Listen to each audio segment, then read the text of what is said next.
question number 4, or myth number 4, is a good one, and that is that DINP is carcinogenic. And I think this is the first time we'll also potentially discuss California's Prop 65, which should certainly be discussed, and I think will come up here.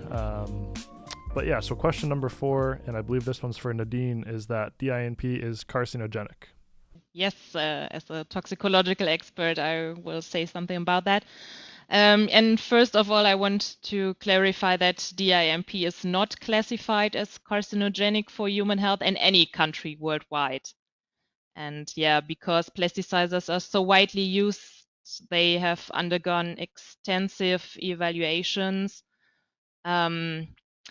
and testings have been performed. And yeah, amongst others, plasticizers are most widely researched chemical substances of all. So there's a huge amount of scientific data and also assessing the risk of DINP. And this is definitely good. We and the regulators know a lot about DINP.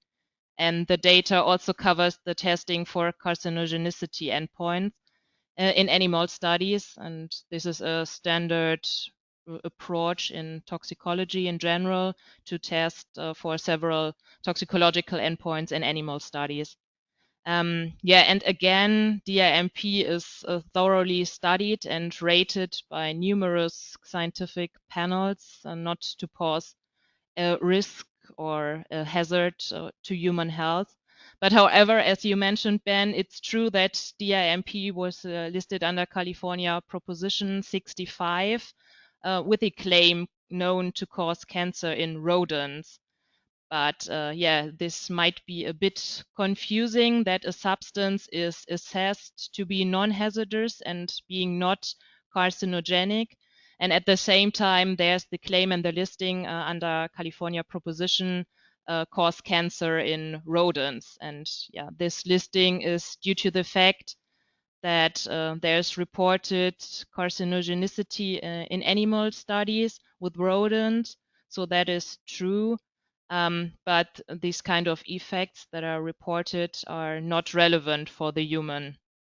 And I do not want to play down the risk, but rather elucidate also the background of scientific assessments and evaluations. And effects in animals are not all relevant for humans. This is well known that there are species differences which play a crucial role in the interpretation of data.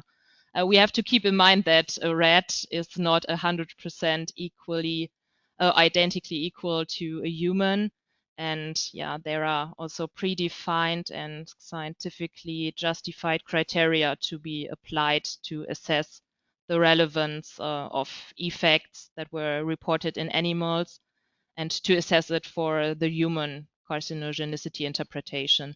And yes, in our assessments, we focused on weight of evidence assessments. That means that we look not only at one study, but on many, and to check the quality of the study.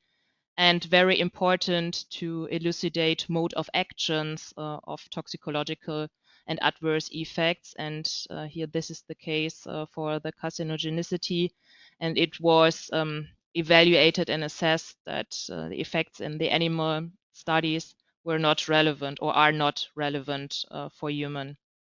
And also other independent toxicological experts of regulatory authorities came to the consensus of no carcinogenic effects of DINP to human health. So it's also confirmed by authorities. It's important to understand that there are scientific, or that there's no scientific evidence for hazard classification for DINP, also not for carcinogenicity that is relevant for human. So I can refuse the claim that DINP is carcinogenic for human health. It is for rodents, but not for human.